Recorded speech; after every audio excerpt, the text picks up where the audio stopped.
Nadia women's academy തുറന്നു. ഏത് കാലത്ത്? ആണ് പ്രസവിക്കാൻ തീരുമാനിച്ച കാലത്ത്. പെണ്ണിന് പ്രസവം എടുത്തു, ആണ് പ്രസവിക്കാൻ പോയ കാലത്ത്. എന്റെ പൊന്നു മനുഷ്യന്മാരെ, ആരാ നിങ്ങളോട് പറഞ്ഞത് ആണ് ഗർഭം ധരിച്ചെന്ന്? ഗർഭം ധരിച്ചത് പെണ്ണാണ്. അവളുടെ സ്തനങ്ങൾ മുറിച്ചു മാറ്റിയത് കൊണ്ട് മാത്രം അവൾ പെണ്ണല്ലാതായി മാറൂ?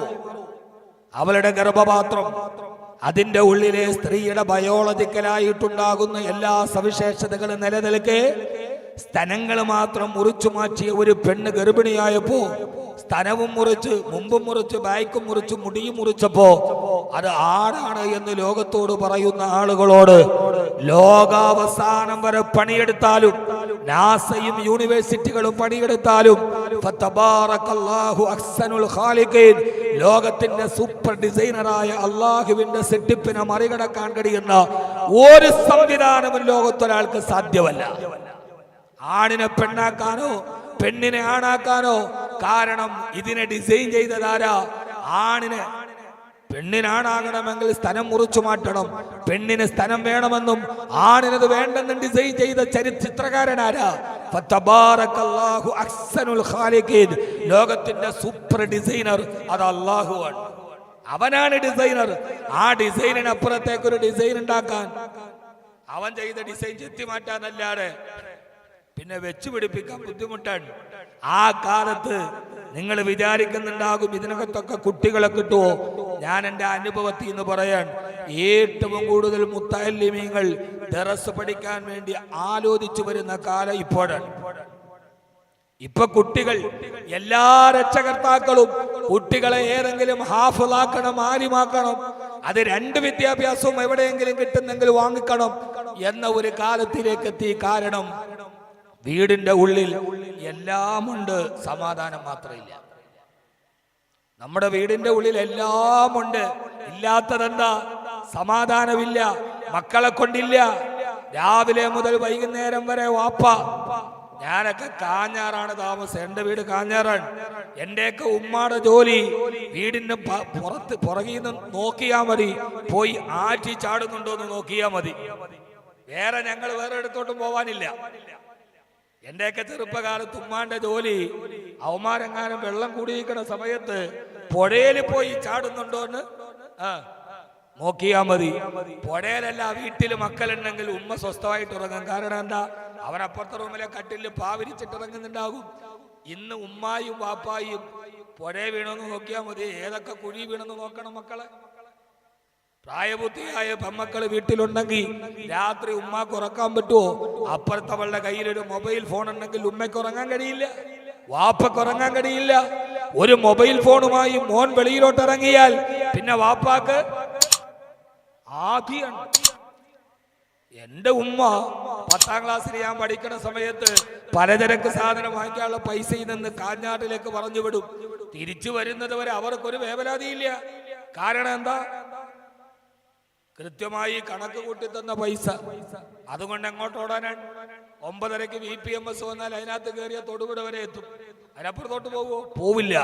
പക്ഷേ രാത്രിയിൽ വീടിന്റെ 4 കതകം കുച്ചിയിടാതെ ഇന്നൊരു വാപ്പയ്ക്ക് ഉമ്മക്ക് ഉറങ്ങാൻ പറ്റൂ. മിനിങ്ങാന്ന് 17 വയസ്സുകാരൻ ചാവക്കാട് നിന്ന് ഇറങ്ങിപ്പോയി അനസ്. വാപ്പയും ഉമ്മയും അവനെ കാത്തിരുന്നു.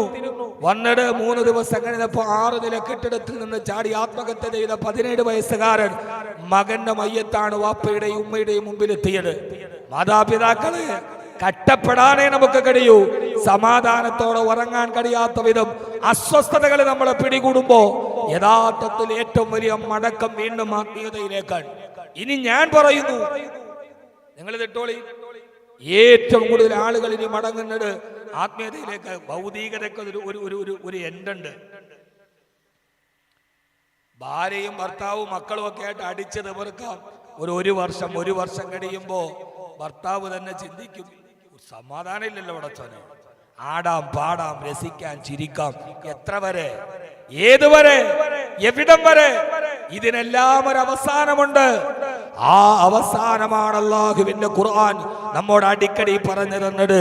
നന്മകളുടെ ഭാഗത്തേക്ക് തിരിയാൻ ആളുകൾ ഉണ്ടാവും. അല്ലാഹു നമ്മളെ അവിടേക്ക് എത്തിക്കുമാറാകട്ടെ. അല്ലാഹു നമ്മളെ അവിടേക്ക് എത്തിക്കുമാറാകട്ടെ. ആമീൻ പറയും മനുഷ്യന്മാരെ. അള്ളാഹു നമ്മളെ അവിടേക്ക് എത്തിക്കുമാറാകട്ടെ. അതുകൊണ്ട് നമ്മുടെ ജീവിതത്തിനൊരു ലക്ഷ്യമുണ്ട്. ആ ലക്ഷ്യം ഏതാണ്? മഹാനായ സയ്യിദുനാ മുആദ് ബിൻ ജബൽ, സയ്യിദുനാ മുആദ് ബിൻ ജബൽ റളിയല്ലാഹു തആല അൻഹു മഹാനവറുകൾ വഫാത്താകാൻ വേണ്ടി കിടക്കുന്ന നേരം, റൂഹ് വിട പറയാൻ പോകുന്ന നേരം, തന്റെ ആത്മാവേ ലോകത്ത് നിന്ന് വിട പറയാൻ പോകുന്ന നേരം,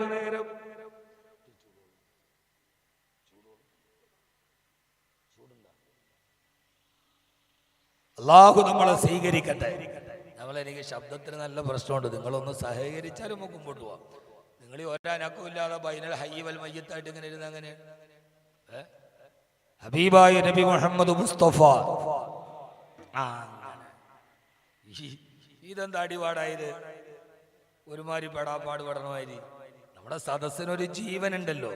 ഇന്ന് റജബ് 27 പുണ്യമായ ദിനരാത്രങ്ങളുടെ പരിശുദ്ധമായ ഇടങ്ങളിലൂടെ ഇങ്ങനെ ദിവസങ്ങൾ കൊഴിഞ്ഞു കൊഴിഞ്ഞു പോവാൻ.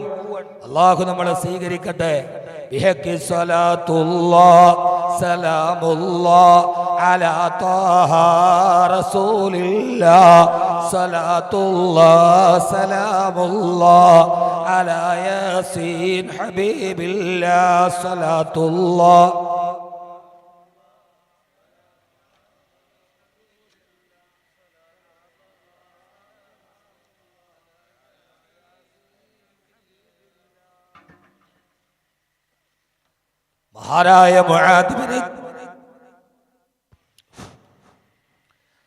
മഹാനായ സയ്യിദുനാ മുആദ് ബിൻ ജബൽ റളിയല്ലാഹു തആല അൻഹു 34 വയസ്സ് പ്രായമാണ് മഹാനവറുകൾക്ക്.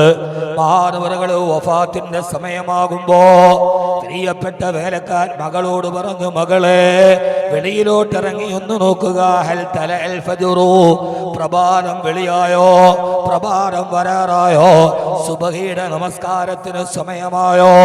സക്കറാത്തിന്റെ വേദനയിലും മരണവേദനയിലും പെടയുമ്പോ മുആദ് റളിയല്ലാഹു അൻഹു ചോദിക്കുമ്പോ മകൾ പോയിട്ട് പറഞ്ഞു, ഉപ്പാ ഇല്ല ഇല്ല, ഫജ്ർ വെളിവായിട്ടില്ല. ആ സുബഹിയുടെ ബാങ്ക് വിളിക്കുന്നതിനകത്ത് മുആദ് റളിയല്ലാഹു തആല അൻഹു ഇരിക്കുമ്പോ മഹാനായ സയ്യിദുനാ മുആദ്, സയ്യിദുനാ മുആദ് കുറെ കഴിഞ്ഞപ്പോ മകള് വന്ന് പറഞ്ഞു, ഉപ്പാ അതാ ഫജ്ർ വെളിവായി, സുബഹിയുടെ സമയമായി. മഹാനായ മുആദ് റളിയല്ലാഹു അൻഹു സുബഹി നമസ്കാരം നിർവഹിച്ചു. എന്നിട്ട് അല്ലാഹുവിനോട് ദുആ ചെയ്യുകയാണ്, അല്ലാഹുവേ അല്ലാഹുവേ അല്ലാഹുവേ അല്ലാഹുവേ അല്ലാഹുമ്മ ഇന്നി അഊദു ബിക മിൻ ഹാദസ് സബാഹി ഇലന്നാർ. പടച്ചവനെ, നരകത്തിലേക്ക് പോയി അവസാനിക്കുന്ന ഈ പ്രഭാതത്തിൽ നിന്ന് നിന്നോട് ഞാൻ കാവലിനെ തേടുന്നു റബ്ബേ. ഈ പ്രഭാതം പോയി അവസാനിക്കുന്നത് നരകത്തിലേക്കാണെങ്കിൽ ഈ പ്രഭാതത്തെ നിന്നോട് ഞാൻ കാവലിനെ തേടുകയാ. ഈ പ്രഭാതത്തിലാണ് ഞാൻ മരിക്കുന്നതെങ്കിൽ, ആ പ്രഭാതം തീരുന്നതിന് മുമ്പാണ് എന്റെ മരണമെങ്കിൽ, ആ മരണം എന്നെ നരകത്തിലേക്ക് എത്തിക്കുമല്ലോ റബ്ബേ. പടച്ചവനെ അല്ലാഹുവേ, ഞാൻ നിന്നോട് ഈ പ്രഭാതത്തെ തൊട്ട് കാവലിനെ തേടുകയാണെന്ന് മഹാനായ മുആദ് ബിൻ ജബൽ റളിയല്ലാഹു തആല അൻഹു. മഹാനവറുകൾക്ക് രോഗം മൂർച്ഛിച്ചെന്നറിഞ്ഞപ്പോ സഹാബത്തുകൾ കാണാൻ വന്നു. ഹബീബായ നബി തങ്ങളുടെ സഹാബത്തുകൾ പ്രിയപ്പെട്ട സഹാബിയെ കാണാൻ വന്നു. മഹാനായ മുആദ് റളിയല്ലാഹു അൻഹുവിനോട് രോഗബാധിതനാണ്, പ്ലേഗ് വന്നിട്ടാണ് മുആദ് റളിയല്ലാഹു അൻഹു വഫാത്താകുന്നത്. ആ പ്ലേഗ് വന്ന് വലത്തെ കൈത്തണ്ടയിൽ ഒരു മുട ഇങ്ങനെ വലുതായി. ആ മുടയുടെ വേദനയിൽ മഹാനവറുകൾ പെടയുകയാണ്.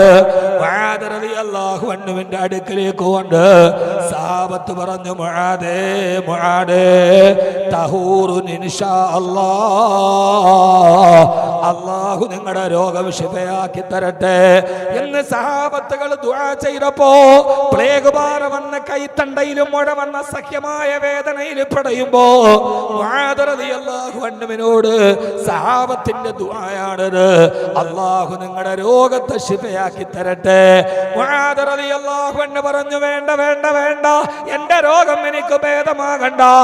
ഇങ്ങനെയാണ് ആത്മീയ പരിസരത്തിന്റെ വീരാത്മാക്കൾ ഉണ്ടാവുക. മലൽത്തു ദുനിയാ, ഈ ദുനിയാവിൽ ജീവിച്ച് ഞാൻ മടുത്തുപോയി, എനിക്ക് ഈ ദുനിയാവിന് വേണ്ട. ഈ രോഗം അല്ലാഹുവേ, അല്ലാഹുവേ ഈ രോഗത്തെ വലുതാക്കി, ഈ രോഗത്തിന് നീ എന്റെ മരണം നൽകണേ അല്ലാഹുവേ. നമ്മളൊക്കെ രോഗ ശിഫയാവാൻ ദുആ ചെയ്യുന്നവരല്ലേ? മുആദ് റളിയല്ലാഹു അൻഹു പറഞ്ഞു, അല്ലാഹുവേ ഈ രോഗത്തെ വലുതാക്കിയിട്ട് എന്റെ മരണത്തെ നീ എളുപ്പമാക്കി തരണേ അല്ലാ. എനിക്ക് നിന്റെ അടുക്കലേക്ക് വരാൻ കൊതിയായി. എന്റെ ഹബീബ് പോയല്ലോ, എന്റെ ഖലീൽ പോയല്ലോ, എന്റെ സിദ്ദീഖ് പോയല്ലോ, എന്റെ ഫാറൂഖ് പോയല്ലോ, പ്രിയപ്പെട്ട എല്ലാ കൂട്ടുകാരും പോയി, എന്റെ പ്രിയപ്പെട്ട ഹബീബും പോയി. ഇനി എനിക്ക് എന്റെ ഹബീബിന്റെ അടുക്കലേക്ക് വരണം. എന്നിട്ട് മഹാനായ മുആദ് ബിൻ ജബൽ റളിയല്ലാഹു അൻഹു പറയാ, അല്ലാഹുവേ അല്ലാഹുവേ അല്ലാഹുമ്മ ഇന്നി ഉഹിബ്ബു ദുനിയാ, പടച്ചവനെ ഞാൻ ഈ ദുനിയാവിനെ ഇഷ്ടപ്പെട്ടത് ഇല്ല അല്ലാഹുവേ. ഈ ദുനിയാവിലേക്ക് ഞാൻ ആയുസിനെ ചോദിച്ചത്, ഒരു ജീവിതം നീ എനിക്ക് തന്നത്. ആ ജീവിതത്തിൽ എന്റെ ഇഷ്ടം എന്താണെന്നറിയോ റബ്ബേ? എന്റെ ഇഷ്ടം വലാലി ബിനാഇൽ ഖുസൂർ, വലിയ വലിയ കൊട്ടാരങ്ങൾ വെക്കാനല്ല. വലാലി സർവിൽ അൻഹാർ, വലിയ വെള്ളച്ചാട്ടങ്ങൾ ഒഴുക്കാനല്ല. വലിയ വലിയ പൂന്തോട്ടങ്ങൾ ഉണ്ടാക്കാനല്ല. മരണക്കടക്കയിൽ കിടന്ന് മുആദ് റളിയല്ലാഹു അൻഹു പറയുകയാ, എന്റെ പ്രിയപ്പെട്ട ചുബിത യൗവനമേ, ആരുടെ വാക്കാണെന്നറിയോ? 34 വയസ്സ് പ്രായമുള്ള കരികരുത്ത യൗവനത്തിലാണ് മരണം വരുന്നത്. ആ 34ാമത്തെ വയസ്സിൽ മുആദ് റളിയല്ലാഹു അൻഹു ആർജിച്ച ഒരു പദവിയുണ്ട്, അഇലമുഹും ബൈനൽ ഹലാലി വൽ ഹറാം. അന്ന് മദീനയിൽ ജീവിച്ചിരുന്നവര് ഹലാലും ഹറാമും തമ്മിൽ തിരിച്ചറിയാവുന്ന ഏറ്റവും വലിയ ആലിമായിരുന്നു മുആദ് ബിൻ ജബൽ റളിയല്ലാഹു അൻഹു. നിങ്ങൾക്ക് കഴിയുമോ 34ാമത്തെ വയസ്സിൽ ഇത് അനുവദനീയമാണ്, ഇത് അനുവദനീയമല്ല, ഇത് കറാഹത്താണ്, ഇത് തഹ്രീമിന്റെ കറാഹത്താണ്. മുആദ് റളിയല്ലാഹു അൻഹു 34ാമത്തെ വയസ്സിൽ പാണ്ഡിത്യത്തിന്റെ ഗരിമ കയറി. അഇലമുഹും ബൈനൽ ഹലാലി വൽ ഹറാം, ഹലാല് ഹറാമുകളെ കുറിച്ചറിയാവുന്ന മദീനയിലെ ആലിമാണ്. വസാബിഖു ഉലമായി ഫിൽ ജന്ന, നാളെ ലോകത്തിലെ ഏറ്റവും വലിയ ആലിമ സ്വർഗത്തിലെത്തുന്നതിന് മുമ്പ് എന്റെ മുആദ് സ്വർഗത്തിലെത്തുമെന്ന് ഹബീബ് പറഞ്ഞ മുആദ് റളിയല്ലാഹു അൻഹു പറയാ, ഞാൻ ഈ ദുനിയാവിൽ വന്നത് എന്തിനെന്നറിയോ?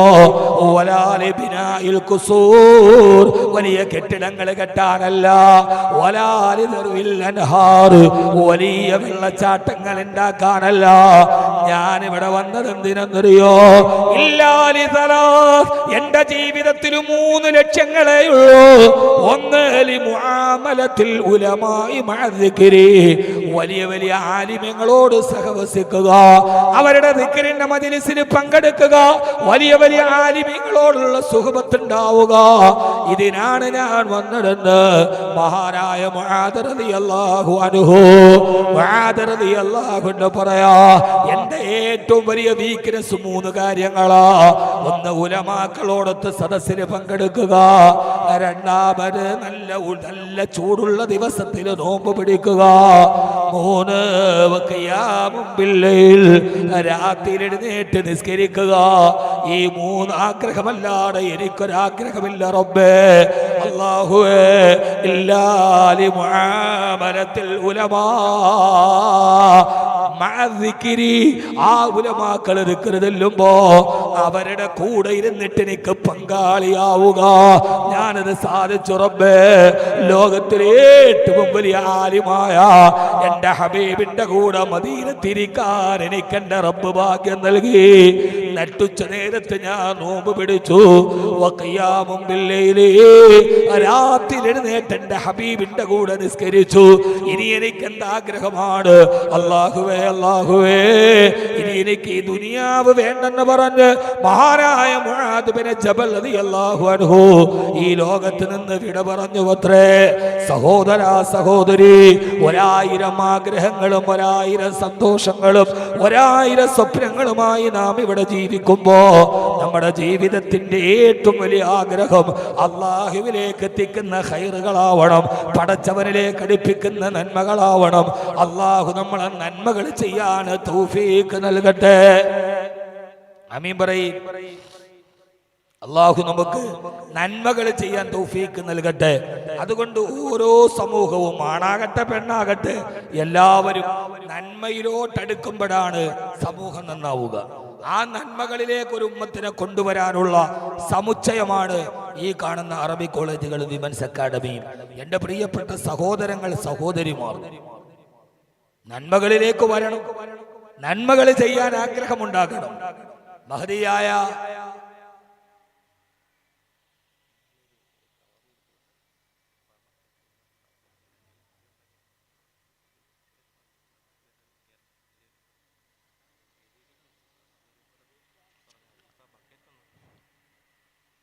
അല്ലാഹു നമ്മളെ സ്വീകരിക്കുമാറാകട്ടെ.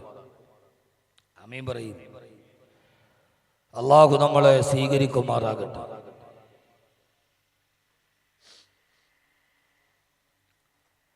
ഇന്നലെ ഒരു കവറ് കൊടുത്തു വിട്ടിട്ടുണ്ട്. ആ കവറ് എല്ലാവരും തിരിച്ചു കൊടുക്കുക. അതിനകത്ത് വെറുതെ അല്ല, കാലിയായിട്ടല്ല, പൈസ ഇട്ടിട്ട് കൊടുക്കുക. അതോടൊപ്പം തന്നെ ഈ സ്ഥാപനത്തിനും ഇതിൻ്റെ സംഘാടനത്തിനും ധാരാളം ചെലവുകളുണ്ട്. ആ ചെലവുകൾക്ക് വേണ്ടി ഒരു നല്ല ഹദിയ അതിലേക്ക് ഇട്ടുകൊടുക്കുകയും ചെയ്യുക. അള്ളാഹു സ്വീകരിക്കുമാറാകട്ടെ. അള്ളാഹു ബറക്കത്ത് പ്രദാനം ചെയ്യട്ടെ. അള്ളാഹു നമ്മുടെ എല്ലാവരുടെയും ജീവിതത്തിൽ എല്ലാവിധ സന്തോഷവും അള്ളാഹു പ്രദാനം ചെയ്ത് അനുഗ്രഹിക്കുമാറാകട്ടെ. ഈ സദഖ ചെയ്യുന്ന സഹോദരങ്ങളുടെ ഹലാലായ മുറാദിസുകൾ അള്ളാഹു ഹാസിലാക്കി തരുമാറാകട്ടെ.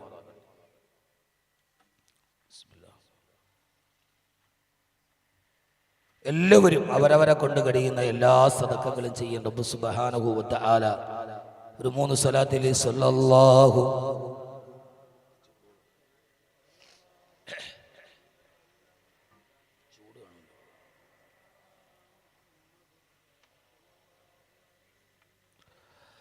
അല്ലാഹുമ്മ സല്ലി അലാ മുഹമ്മദ് യാ റബ്ബി സല്ലി അലൈഹി വസല്ലം. അല്ലാഹുവേ നീ സ്വീകരിക്കണേ തമ്പുരാനെ.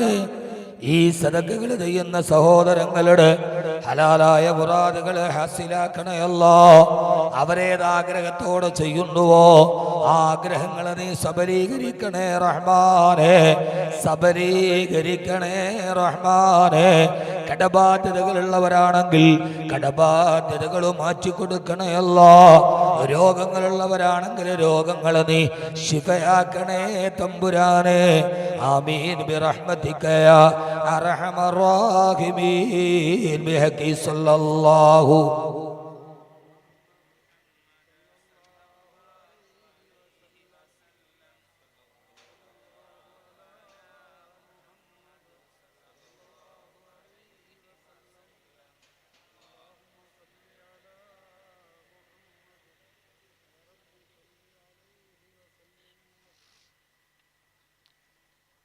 മഹദിയായ ഹബീബായ നബി മുഹമ്മദ് മുസ്തഫ സല്ലല്ലാഹു അലൈഹി വസല്ലമയുടെ ആദ്യത്തെ ഹിജ്റ ഹബശയിലേക്ക്.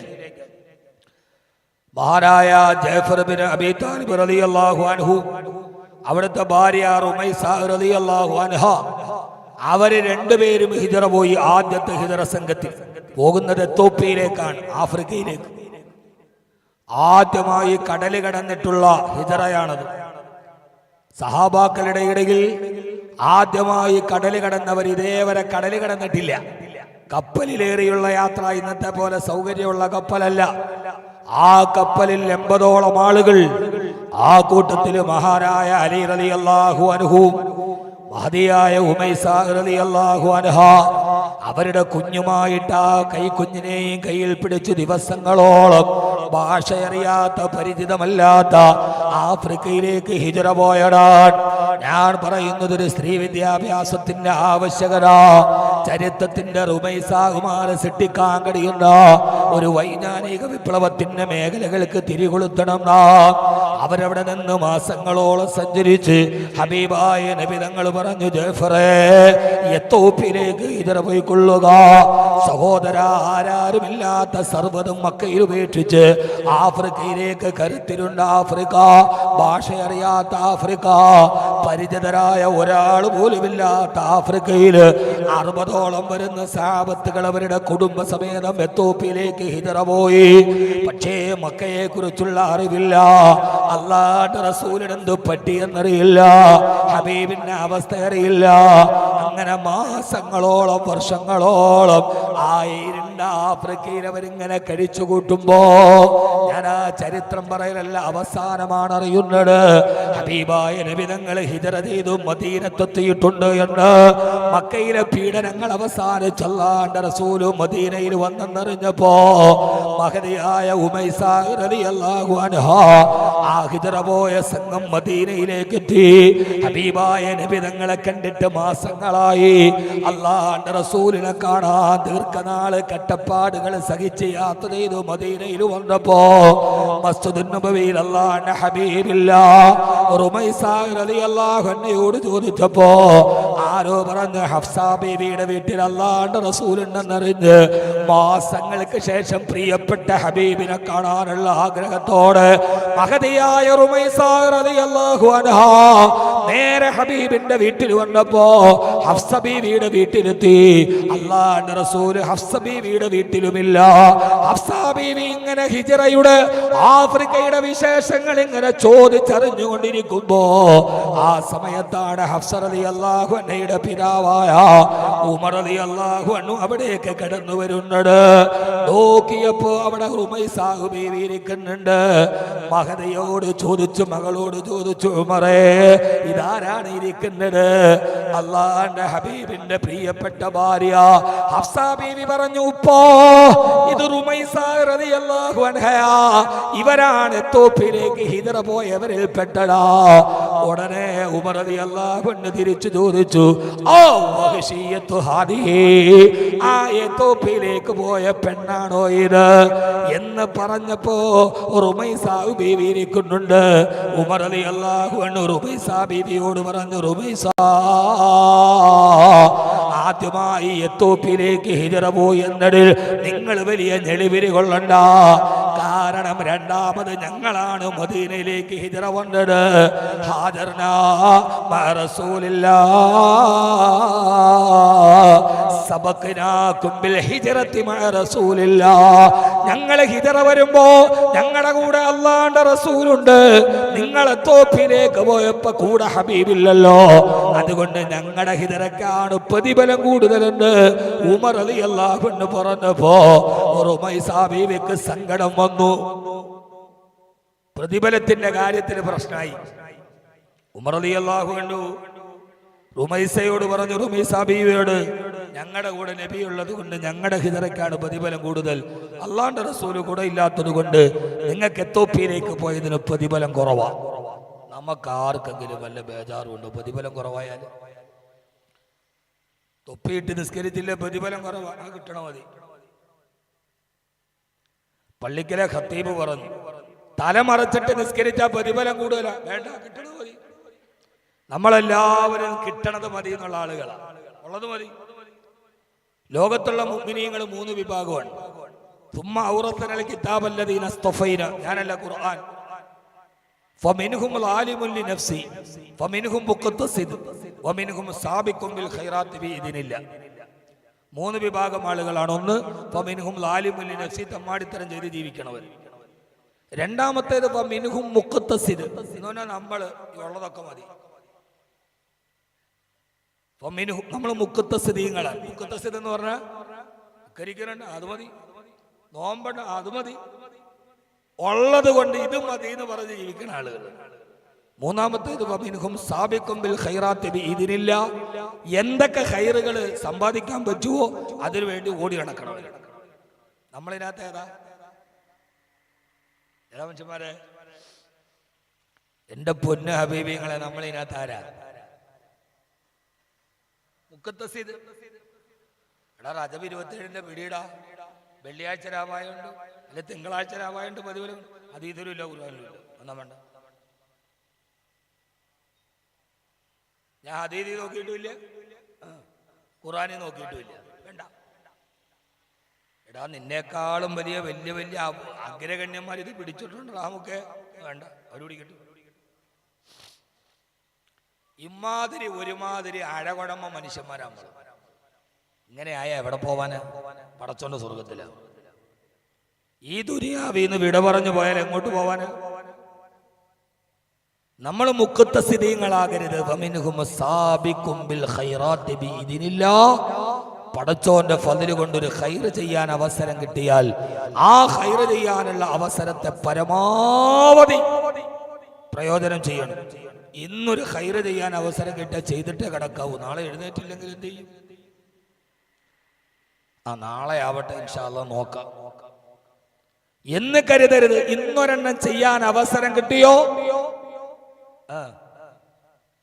നാളെ അത് ചെയ്യാന്ന് കരുതരുത്.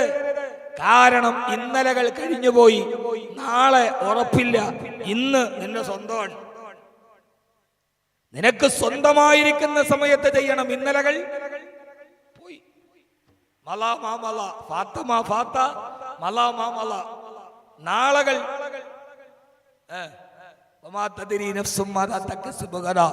നാളെ എന്നത് ഉറപ്പില്ല. ഇന്ന് ഇപ്പോ നമ്മുടെ സ്വന്തമാണ്. ഇപ്പൊ ചെയ്യാൻ പറ്റുമോ? ചെയ്തോ. നാളെ വലാ തകൂനു കല്ലദീന ഊതുൽ കിതാബ മിൻ ഖബലു ഫത്താല അലൈഹിമുൽ അമദ്.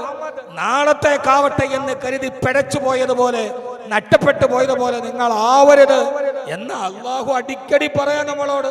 എന്നിട്ട് നമ്മൾ നാളെ നാളെ നാളെ നാളെ റമദാനാവട്ടെ, റമദാനാവട്ടെ, റജബ് തീരട്ടെ, ഇനി ശഅബാൻ ഉണ്ടല്ലോ, ആ ശഅബാൻ കഴിഞ്ഞിട്ടാവട്ടെ. അല്ല അല്ല, അല്ലാഹു പറയാണ് വമിൻഹും സാബിഖും ബിൽ ഖൈറാത്തി ബിഇദ്നില്ലാഹ്. അല്ലാഹുവിന്റെ മാർഗ്ഗത്തിൽ നന്മ ചെയ്യാൻ അവസരം കിട്ടിയാൽ ഓടുന്നവർ. ഉമർ റളിയല്ലാഹു അൻഹു റുമൈസാ ബീവിയോട് പറഞ്ഞു, റുമൈസാ സബഖനാകും ബിൽ ഹിജ്റതി മഅ റസൂലില്ലാഹ്. ഹബീബായ നബി തങ്ങൾ കൂടെയുള്ളത് കൊണ്ട് ഹിജ്റയിലെ ഞങ്ങളാ മുമ്പില്. റുമൈസാ റളിയല്ലാഹു അൻഹയ്ക്ക് സങ്കടമായി. ഹഫ്സാ ബീവിയുടെ മുമ്പിൽ ഇരുന്ന് കരഞ്ഞിട്ട് പറഞ്ഞു, വല്ലാഹി പടച്ചവനെ തന്നെയാണ് സത്യം, ഞാനിത് അല്ലാഹുവിന്റെ റസൂലിനോട് പരാതി പറഞ്ഞിട്ടേ ഇരിക്കൂ. കടൽ കിടന്നിട്ട് തിരമാലകളുടെ മുകളിലൂടെ പിഞ്ചു പൈതലിനെയും പിടിച്ച് ഭാഷ അറിയാത്ത ആഫ്രിക്കയിൽ പോയി മാസങ്ങൾ പട്ടിണി കിടന്ന് തിരിച്ചു വന്നപ്പോ ഞങ്ങൾ ചെയ്ത സൽക്കർമ്മത്തിന് പ്രതിഫലം കുറവാണോ? ഞങ്ങൾക്കിത് സഹിക്കാൻ കഴിയില്ല. ബഹുമാനപ്പെട്ട റുമൈസാ റളിയല്ലാഹു അൻഹ നേരെ ഹബീബായ നബി തങ്ങളുടെ മുമ്പിലെത്തി. എന്നിട്ട് പറഞ്ഞു, യാ റസൂലല്ലാഹ്, ഞങ്ങളുടെ എത്തോപ്യയിലെ ഹിജറയെ കുറിച്ച് ഉമർ പറയുന്നത് അങ്ങ് കൂടെയില്ലാത്തത് കൊണ്ട് ഞങ്ങളുടെ ഹിജറക്ക് പ്രതിഫലം കുറവാണോ? ഞങ്ങൾ നാളെ പരലോകത്തിൽ പുറകിലാകുമോ നബിയേ? ആവലാതിയോടെ വേവലാതിയോടെ വന്ന റുമൈസാ റളിയല്ലാഹു തആല അൻഹയോട് ഹബീബായ നബി തങ്ങളും മന്ദസ്മിതം തൂകിയിട്ട് പറഞ്ഞു, റുമൈസാ പേടിക്കണ്ട പേടിക്കണ്ട, വഇന്നലഹും അജ്റൻ വാഹിദ. ഉമറിനും കൂട്ടർക്കും ഒരൊറ്റ പ്രതിഫലമേയുള്ളൂ. വലക്കും ഇന്നലക്കും അജ്റൈ. നിങ്ങൾക്ക് അല്ലാഹു 2 പ്രതിഫലമാണ് അതിന് നിശ്ചയിച്ചതെന്ന് ഹബീബായ നബി മുഹമ്മദ് മുസ്തഫ. നിങ്ങൾക്ക് 2 പ്രതിഫലമാണ്. റുമൈസാ റളിയല്ലാഹു അൻഹ ഇത് പറഞ്ഞുകൊണ്ട് മദീന മുഴുവനും ഓടി നടന്നു. പിന്നെ പലപ്പോഴും റുമൈസാ ബീവിയുടെ കൂടെ ഹിജറ പോയ സ്ത്രീകള് അവര് പലപ്പോഴും ഒരുമിച്ച് കൂടുമ്പോ ആ സ്ത്രീകൾ ചോദിക്കും, റുമൈസാ അന്ന് ഉമർ കളിയാക്കിയപ്പോ അല്ലാഹുവിന്റെ റസൂല് നമ്മുടെ ഹിജറയെ കുറിച്ച് എന്താ പറഞ്ഞത് ഒന്ന് പറയ. അങ്ങനെ ആൾക്കൂട്ടത്തിൽ എഴുന്നേറ്റു നിന്ന് അഭിമാനത്തോടെ റുമൈസാ ബീവി പറയാറുണ്ട്, അവർക്കൊക്കെ മദീനയിലേക്ക് വന്നവർ കൊട്ടപ്രതിഫലം പ്രതിഫലമേയുള്ളൂ. ഹബീബ് എന്നോട് പറഞ്ഞു നമ്മുടെ ഹിജറക്ക് 2 പ്രതിഫലമുണ്ടെന്ന് എന്ന് പറഞ്ഞിട്ട് പൊട്ടിക്കരയുമായിരുന്നു. റുമൈസ റളിയല്ലാഹു അൻഹാ, ഉമ്മു സലൈം എന്ന പേരിൽ അറിയപ്പെട്ട ധീരവനിത. സഹോദരേ, ഓരോ ദിവസങ്ങളിൽ ചെയ്യുന്ന നന്മകൾ, ഈ നന്മകളുടെ പേരിൽ അഭിമാനിക്കുന്ന, അള്ളാഹുവിനോടുള്ള അടുപ്പത്തിന്റെ പേരിൽ അഭിമാനിക്കുന്ന, പടച്ചതമ്പുരാനോടുള്ള സാമീപ്യത്തിന്റെ പേരിൽ അഭിമാനിക്കുന്ന നല്ല നല്ല പെൺകുട്ടികളെ നമ്മുടെ വീട്ടിൻ്റെ ഉള്ളിലാക്കണ്ടേ. അള്ളാഹു നമുക്ക് തൗഫീഖ് നൽകട്ടെ. അള്ളാഹു നമുക്ക് തൗഫീഖ് നൽകട്ടെ. ഈ കലികാലത്തിന്റെ നടുവിൽ, ഈ ഗതികെട്ട കാലത്തിന്റെ നടുവിൽ, എല്ലാം കുത്തടിഞ്ഞു പോയ കാലത്തിന്റെ നടുവിൽ ഫാത്തിമമാരെ സൃഷ്ടിച്ചെടുക്കാൻ, ഉമ്മു സുലൈമമാരെ സൃഷ്ടിച്ചെടുക്കാൻ, സൈനബുമാരെ സൃഷ്ടിച്ചെടുക്കാൻ നമ്മുടെ ഈ വിമൻസ് അക്കാഡമിക്ക് കഴിയണം. നമ്മുടെ ആത്മീയ പരിസരങ്ങൾക്ക് കഴിയണം. ഈ നന്മയുടെ പുറകിൽ തേരോട്ടം നടത്താൻ, അവസാനം വരെ നന്മയ്ക്ക് വേണ്ടി നിലനിൽക്കാൻ, ആ നന്മയുടെ പരിസരത്തിലേക്ക് ഓടി വരാൻ അല്ലാഹുവേ, അല്ലാഹുവേ, അല്ലാഹുവേ ഞങ്ങൾക്ക് നീ തൗഫീഖ് നൽകി അനുഗ്രഹിക്കണേ റഹ്മാനേ. ആമീൻ ബിറഹ്മതിക യാ അർഹമർ റഹീമീൻ. ചെയ്യുന്ന നന്മകളാണ് പ്രധാനം, ചെയ്യുന്ന ഖൈറുകളാണ് പ്രധാനം. അല്ലാഹു നമ്മളെ അനുഗ്രഹിക്കട്ടെ.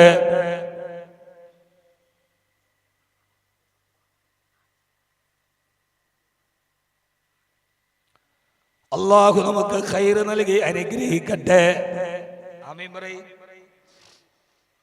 അല്ലാഹു നമുക്ക് ഖൈറുകൾ ചെയ്യാൻ അല്ലാഹു തൗഫീഖ് നൽകട്ടെ.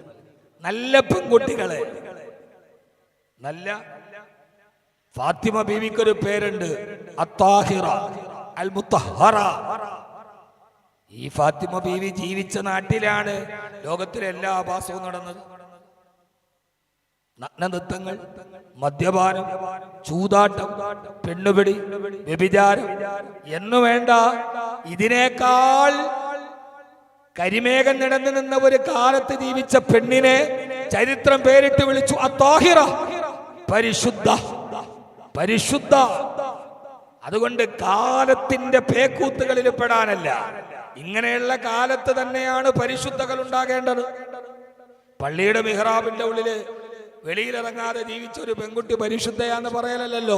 തെറ്റിലേക്ക് പോകാനുള്ള പരിസരമുള്ളപ്പോ അതിന്റെ ഇടയിൽ ഒരു പരിശുദ്ധയുണ്ടാവാൻ. ഞാൻ കഴിഞ്ഞ 2 മാസങ്ങൾക്ക് മുമ്പ് തൃക്കരിപ്പൂര് പ്രസംഗം കഴിഞ്ഞിറങ്ങുമ്പോ, നല്ല യാത്രയാണ്, കാസർഗോഡ് ജില്ലയുടെ മധ്യഭാഗത്താണ് തൃക്കരിപ്പൂര്. ഞാൻ ഇറങ്ങുന്ന സമയത്ത് ആളുകളൊക്കെ കൂടിയപ്പോ ഞാൻ പറഞ്ഞു നല്ല ക്ഷീണമാണ്, പോട്ടെ, യാത്ര ചെയ്യാനാണ് മലപ്പുറത്തോളം. അപ്പൊ എന്നോട് ഒരാൾ പറഞ്ഞു, ഉസ്താദേ, ഉസ്താദിന്റെ ക്ഷീണം മാറ്റുന്ന ഒരു സന്തോഷ വർത്താനം ഞാൻ പറയാം. ഞാൻ അത് കഴിഞ്ഞ് വീട്ടിലോട്ട് പോണ സമയത്ത് നിങ്ങൾ എന്നെ സന്തോഷിപ്പിക്കാൻ എന്താ പറയാ. അപ്പോഴാണ് അയാൾ എന്നോട് പറഞ്ഞത്, ഉസ്താദേ, നിങ്ങൾക്ക് സന്തോഷം തരുന്നൊരു വർത്തമാനം ഞാൻ പറയാം. എന്റെ മകള് ഹാഫിളത്ത് സൽമ, 13 വയസ്സാണ് പ്രായം. അവള് ഹാഫിളത്തായി. അവള് ഹാഫിളത്തായത് ഉസ്താദിന്റെ വകത് കേട്ട് ഞാൻ ഇങ്ങനെ കേൾപ്പിച്ചു കൊടുത്തപ്പോ എന്റെ മോൾ എന്നോട് പറഞ്ഞു എനിക്ക് ഹാഫിളത്താവണം. അങ്ങനെ എന്റെ പൊന്നുമോള് ഹാഫിളത്തായി. അതായത് എവിടെയാണെന്നറിയാവോ? ഉസ്താദിന്റെ മഹല്ലില് കൊല്ലം ജില്ലയിലെ തൃക്കരിപ്പൂരുള്ള 13 വയസ്സുള്ള സൽമ ഹാഫിളത്താവാൻ വന്നത് കൊല്ലം ജില്ലയിലെ, ഞാനിപ്പോ 20 വർഷമായി താമസിക്കുന്ന കാരാളികോണത്തെ അവിടുത്തെ ഒരു വലിയ ദീനീ പ്രവർത്തകനായിരുന്ന ജമാൽ ഹാജി, അള്ളാഹു ഖബറിടം വിശാലമാക്കട്ടെ. മരിക്കുന്നതിന് മുമ്പ് അദ്ദേഹം വസിയ്യത്ത് എഴുതി വെച്ചു, എല്ലാ സമ്പത്തും മക്കൾക്ക് വീതിച്ചു കൊടുത്തിട്ട് ഞാൻ സമ്പാദിച്ച എന്റെ തറവാട് ഒരു നല്ല ഖുർആനിന്റെ സ്ഥാപനമാക്കണമെന്ന് അദ്ദേഹം വസിയ്യത്ത് എഴുതി വെച്ചു. അദ്ദേഹത്തിന്റെ വാപ്പയുടെ വസിയ്യത്ത് മക്കള്, ചില മക്കളുണ്ടല്ലോ വാപ്പ അങ്ങനെ പലതും എഴുതും, സ്വത്ത് ഞങ്ങൾക്കുള്ളതാ. ആ മക്കള് വാപ്പാടെ സ്വർഗം ആഗ്രഹിച്ചു. അദ്ദേഹത്തിന്റെ മക്കള് 2 പേരും ആലിമീങ്ങളാണ്, ഹാഫിളീങ്ങളാണ്. ഹാഫിള് ബിലാൽ ബാക്കവി, ഹാഫിള് അമീൻ മൗലവി ബാക്കവി, അവര് 2 പേര് ഹാഫിളീങ്ങളാ. മരുമകന് ഹാഫിളാണ്, ഹാഫിള് മുനീർ മൗലവി. അവര് ഉപ്പാന്റെ ആഗ്രഹം പോലെ അവിടെ ഹിഫ്ള് കോളേജ് തുടങ്ങി ഉസ്താദേ. അവിടെയാണ് എന്റെ മോള് ഹാഫിളത്തായത്. ഹാഫിളത്തായെന്ന് മാത്രമല്ല, അവള് സനത് മേടിക്കാൻ വേണ്ടി ഇശാ നമസ്കാരം കഴിഞ്ഞ് എന്റെ മോള് ഖിയാമുൽ ലൈലില് രാവിലെ സുബഹി വരെ ഖിയാമുൽ ലൈലിന് ഇമാമത്ത് നിന്ന് അവള് ഖുർആൻ ആദ്യം മുതൽ അവസാനം വരെ ഒരു തെറ്റുപോലുമില്ലാതെ ഓതി പൂർത്തിയാക്കി. ഇശാ കഴിഞ്ഞിട്ട് ഖിയാമുൽ ലൈലില് ഫാത്തിഹയിൽ തുടങ്ങിയിട്ട് സുബ്ഹിയായപ്പോ സൂറത്തുൻ നാസ് വരെ 13 വയസ്സുകാരി ഒരു തെറ്റുപോലും ഇല്ലാതെ ഓതി പൂർത്തിയാക്കി. പിറ്റേ ദിവസം കാസർഗോഡ് വെച്ച് സമസ്ത കേരള ജമിയത്തുൽ ഉലമയുടെ ജനറൽ സെക്രട്ടറി ആലിക്കുട്ടി ഉസ്താദ് എന്റെ മോൾക്കൊരു ആദരവ് നൽകുന്നുണ്ട്. അതിന്റെ കാരണം ഉസ്താദിന്റെ പ്രസംഗമാണെന്ന് തൃക്കരിപ്പൂരിൽ നിന്ന് പ്രസംഗം കഴിഞ്ഞിറങ്ങുമ്പോ ഒരു വാപ്പ എന്നോട് പറഞ്ഞു. പറ്റുമോ നമുക്ക് പറയാൻ? പറ്റുമോ? നമ്മുടെ വീട്ടില് 13 വയസ്സുള്ള ഒരു മോളെ ഇശായിന്റെയും സുബഹിയുടെ ഇടയിൽ നിസ്കാരത്തിൽ ഖുർആൻ ഒരു തെറ്റില്ലാതെ ഓതി പൂർത്തിയാക്കുക. ഹാഫിളത്ത് സൽമ. പിറ്റേ മാസം ഞാൻ അവളുടെ മഹല്ലിൽ വാതിന് പോയി. ആ മഹല്ല് കമ്മിറ്റി അവളെ ആദരിച്ചു. ഇൻഷാ അല്ലാഹ് ഇതേപോലെയുള്ള പെൺമക്കളെ നമ്മുടെ വീടിന്റെ ഉള്ളിൽ ഉണ്ടാക്കാൻ,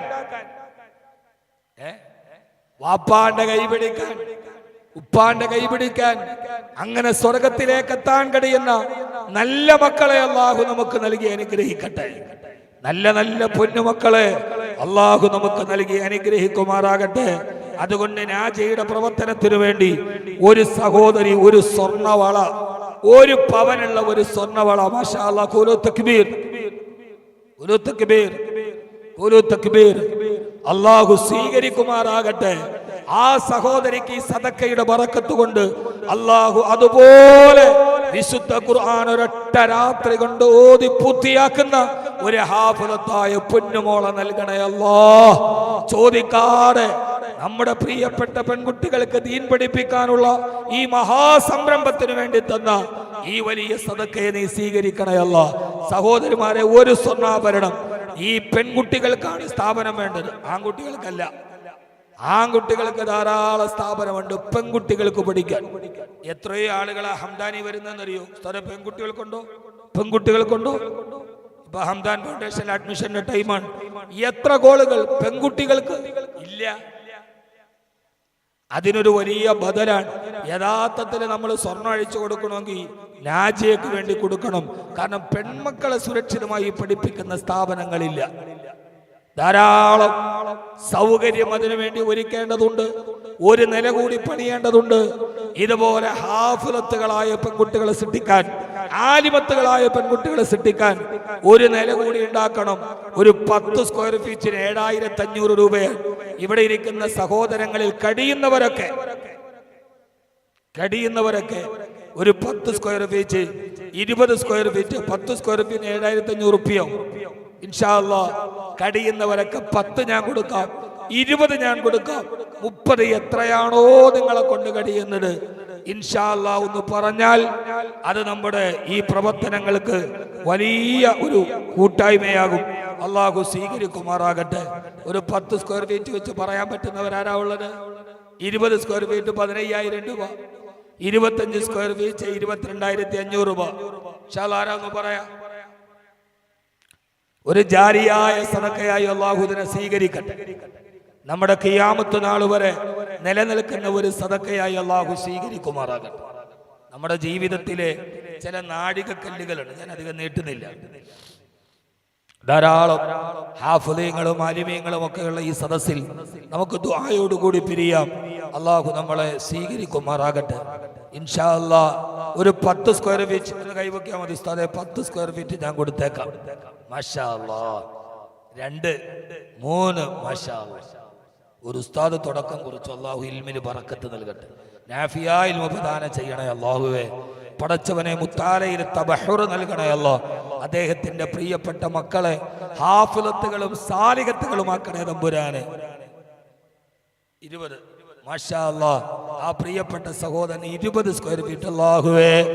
എല്ലാവരും ഒന്ന് ചെറുത് ചോദിച്ചത് റജബ് 27 ദിവസം പടച്ചവന്റെ മുമ്പിൽ ദുആ ചെയ്യേണ്ട ദിവസം അല്ലാഹുവേ, ആ സഹോദരന്റെ സദഖ നീ സ്വീകരിക്കണേ അല്ലാഹ്. ബറക്കത്ത് പ്രദാനം ചെയ്യണേ അല്ലാഹ്. അദ്ദേഹത്തിന്റെ ജീവിതത്തിൽ നീ എല്ലാവിധ മാരക രോഗത്തിൽ നിന്ന്, പ്രയാസത്തിൽ നിന്ന് കാക്കണേ റഹ്മാനെ. ആ ഉപ്പ ഒരു 10 സ്ക്വയർ ഫീറ്റ് അല്ലാഹു സ്വീകരിക്കട്ടെ, അല്ലാഹു കബൂലാക്കട്ടെ. എത്ര? 10 മാഷാ അല്ലാഹ് ഖുലൂ തക്ബീർ. അല്ലാഹുവേ ആ സഹോദരന് നീ ആഫിയത്ത് നൽകണേ അല്ലാഹ്, ആരോഗ്യം നൽകണേ അല്ലാഹ്, അവസാനം വരെ സുജൂദ് ചെയ്യാൻ കഴിയുന്ന എല്ലാവിധ ആഫിയത്തും നീ നൽകി അനുഗ്രഹിക്കണേ റബ്ബേ. ഈ സമ്പത്ത് വരുന്ന മേഖല ഏതാണോ ആ കച്ചവടത്തിൽ ബറക്കത്ത് നൽകണേ റഹ്മാനെ, ബറക്കത്ത് നൽകണേ റഹ്മാനെ. ഇവിടെ ഒന്ന് വാങ്ങോട്ട് എന്റെ കാര്യം ഒന്ന് പറയൊരു സന്തോഷമാവില്ല. മാഷാ അല്ലാഹ്. അള്ളാഹു ആ ചിരി മരണം വരെ നിലനിർത്തി തരട്ടെ.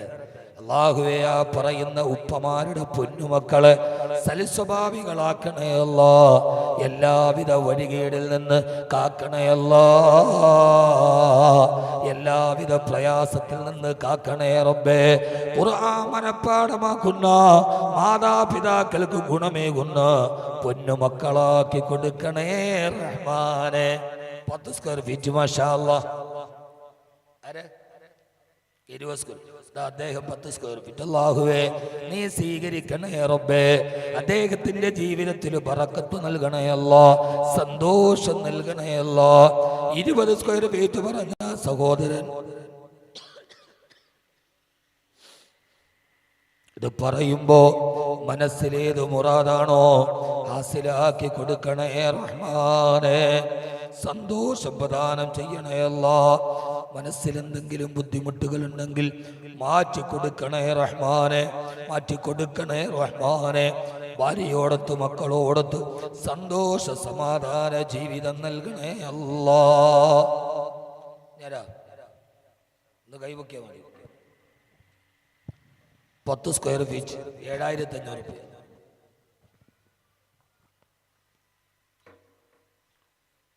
അള്ളാഹു സ്വീകരിക്കട്ടെ. ഓടിയോ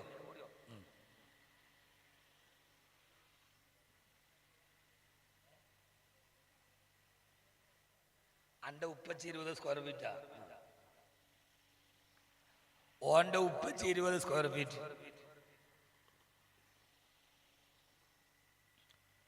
അള്ളാഹു ആ ഉപ്പച്ചിക്കും മോനും അള്ളാഹു സന്തോഷം നൽകട്ടെ. ആ കുടുംബത്തിൽ അള്ളാഹു ബറക്കത്ത് പ്രദാനം ചെയ്യണേ അല്ലാ.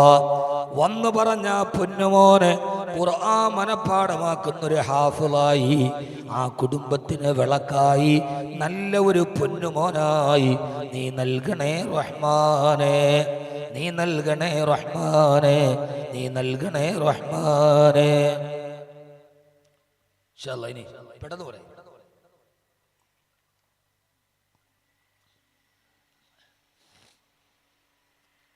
ഒരു 10 square feet 20 square feet 5 square feet 3750 രൂപ.